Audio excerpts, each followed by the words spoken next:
ঐতিহাসিকভাবে 50তমের দিন থেকে মণ্ডলী গঠন হয়েছিল। যিশু কবর থেকে উঠেছে 40 দিনের দিন, স্বর্গারোহণ হচ্ছে 9 দিন পরে গিয়ে পবিত্র আত্মা নেমে আসে আর তারা শক্তি প্রযুক্ত। তারপরে কি লেখা আছে? যখন তাদের উপর এসেছে ফের 2 অধ্যায়, আর তারা প্রতিদিন এক চিত্তে ধর্মধামে নির্দিষ্ট থাকে। প্রতিদিন কৃষ্ণের প্রিয়, প্রতিদিন রুটি ভাঙিয়া উল্লাসের হৃদয়ের সরলতায় খাদ্য গ্রহণ করত। তারা ঈশ্বরের কি করত? মণ্ডলী যখন গঠন হয়েছে, মণ্ডলী কি করত? প্রশংসা করত। সমস্ত লোকেরা প্রীতির পাত্র হইলে আর যাহারা পরিত্রাণ পাইতেছিল প্রভু দিন দিন তাহাদিকে তাদের সহিত, তাদের সাথে যারা প্রশংসা করত, প্রতিদিন যারা একসাথে প্রার্থনা করত, তারা পরিত্রাণ পেত, তারা মণ্ডলীতে যুক্ত। ঐতিহাসিকভাবে দিস ইজ চার্চ। মণ্ডলী কবে হতো?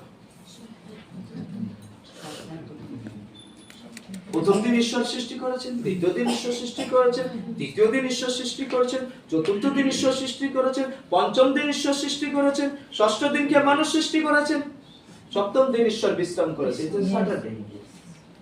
কিন্তু মণ্ডলী কবে হতো?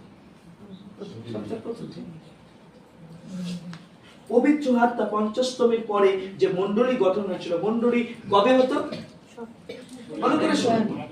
এর আগে কিন্তু তারা সমাজ ঘিরিয়ে যিশু যেত, কবে যেত? স্যাটারডে যেত, ডিসেম্বরে যেত। যিশু শিষ্যরা কোথায় যেত? ধর্মধামে কোথায় যেত? শনিবার যেত, ডিসেম্বরে। কিন্তু ভালো করে শুনুন, যিশু খ্রিস্ট যখন স্বর্গারোহণ হয়েছে, যখন পবিত্র আত্মা নেমে এসেছে, তারা সপ্তাহের প্রথম দিনে তারা রুটি খায়। সবার কাছে বাইবেল আছে? ধরুন সবাই সবাই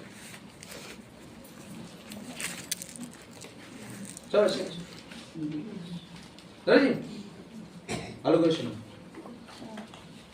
যারা যিশুকে বিশ্বাস করে, যিশুর কথা আগে শোনে, যিশুকে বিশ্বাস করে যারা বাইবেলকে দেখে, আদি পুস্তক থেকে প্রকাশিত বাক্য, তারা সবাই সপ্তাহের প্রথম দিন আরাধনা করে। It's a Sunday.